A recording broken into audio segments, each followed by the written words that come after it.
Russia has started national fuel rationing because Ukraine is now hitting the systems that let Putin hold occupied territory. According to political advisor Jason J. Smart, the same crisis runs through Moscow fuel limits, Crimea gasoline coupons, burning depots, exposed tankers, mined highways, and Russian routes forced into dead ends. The visible proof is simple: 20 liters at the pump while the Kremlin tries to keep the war moving. He adds that Ukraine's deep strikes and breaches are no longer just battlefield pressure.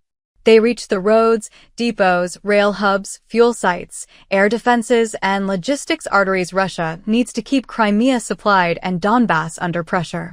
Russian sources describe strikes 100 to 150 kilometers behind the front, while Ukrainian reporting points to more than 1,000 vehicles and tankers hit in 2 days.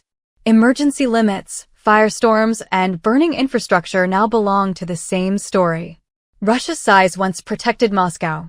Now it creates more targets than Putin can cover.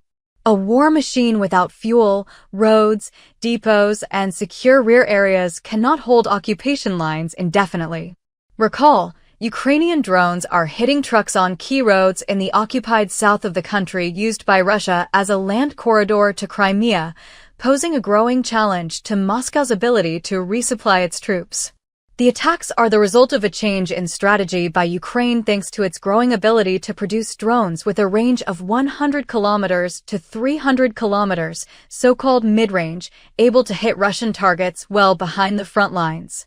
We're launching logistical lockdown for the Russian army and increasing middle strike capabilities to destroy Russian military power deep behind the front lines, Ukrainian Defense Minister Mikhailo Fedorov said. Our goal is to increase pressure on Russians to make them stop assault operations. The 412th Nemesis Brigade of the Ukrainian military's unmanned forces said in a statement that the P-280 road running from occupied Mariupol near the border with Russia through Melitopol and on to Simferopol in Crimea is under concerted attack. Clips on social media show dozens of burned-out Russian trucks along the road as Ukrainian drones fly above the area, which lies more than 100 kilometers from the front lines. However, that footage does show truck traffic continuing to move on the highway. The pace of the Russian offensive has slowed significantly, said an analysis by the Warsaw-based Center for Eastern Studies.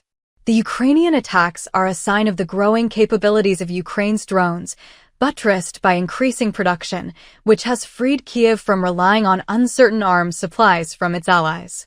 Since the beginning of spring, mid-range strike attacks cleared Russian air defense in the region, and it allowed us to fly over to any point in temporarily occupied territories, Topit, a commander with the 7th Battalion of Ukraine's Magyars Birds, a unit specializing in drone warfare, told Politico.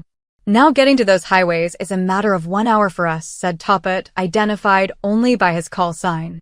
Ukraine's drone interdiction campaign in southern Ukraine is disrupting Russian logistics, creating shortages of goods and fuel that are directly degrading Russian combat capability in the region, the Institute for the Study of War